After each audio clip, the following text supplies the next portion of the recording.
Camila was a force. In her late 20s, a single mother and a battle-hardened military woman, she carried her scars like medals of honor, silent reminders of the life she had clawed her way through. Her days were defined by discipline, and her nights by haunting memories of war zones and failed romances. But behind her steely eyes and authoritative presence lay a yearning she never spoke of. A desire to feel alive, wanted, consumed by love. And then came Drew. He was 5 years younger, fresh-faced, and newly stationed at the same base. Where Camila exuded control and experience, Drew radiated reckless energy and boyish charm.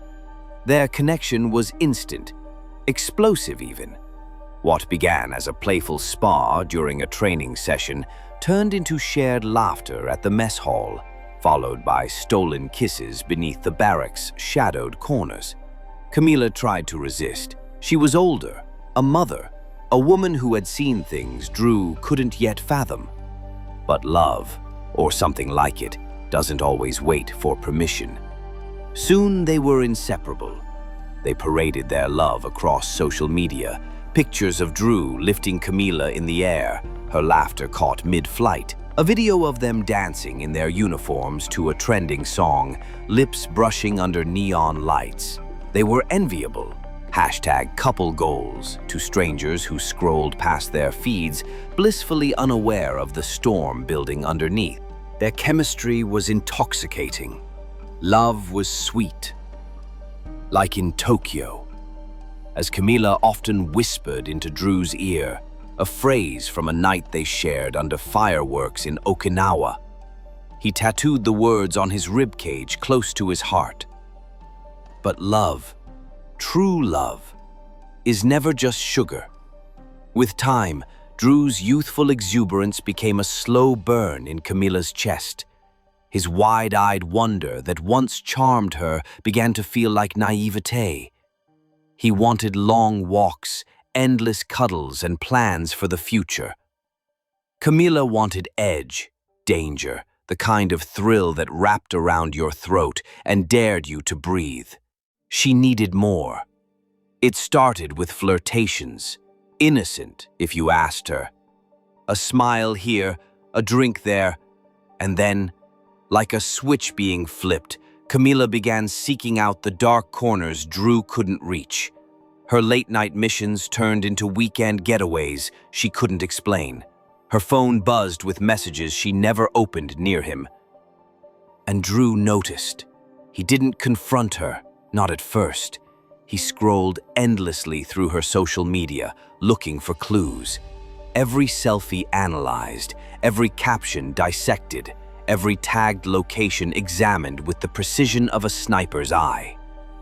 He began posting cryptic messages. Loyalty is a myth dressed in perfume. They say love kills. Let's test the theory. Camila ignored them, or pretended to. What Drew didn't know wouldn't hurt him, she thought. But it was already hurting him, deeply. Friday, 0700 hours. Drew finished his morning duty, his uniform crisp, his rifle slung casually but purposefully. He didn't check out of the base, didn't file a request. He simply walked, straight out, each step echoing the war now raging inside him.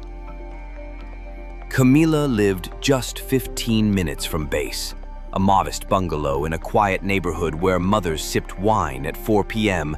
and lawnmowers hummed on Saturdays. He didn't knock. The front door was slightly ajar, Camila's recklessness, perhaps, or fate's invitation.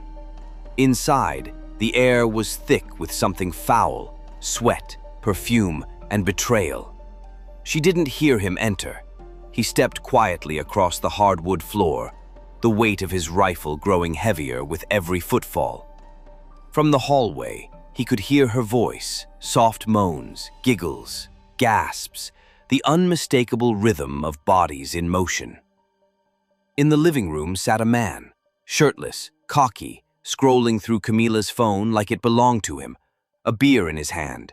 He didn't even look up. Drew walked past him, straight into the bedroom. Camila was half naked, sheets tangled between her legs, her face flushed, back arched as if welcoming a lover back from battle. But the look on her face when she saw Drew wasn't lust. It was fear. "Drew!" He raised a finger, one silent command. Then he looked at the other man, who had now risen and was standing in the doorway, eyes darting between them like a trapped animal. "I should kill you," Drew whispered. Camila moved to cover herself, but her voice trembled. "Drew, you don't understand."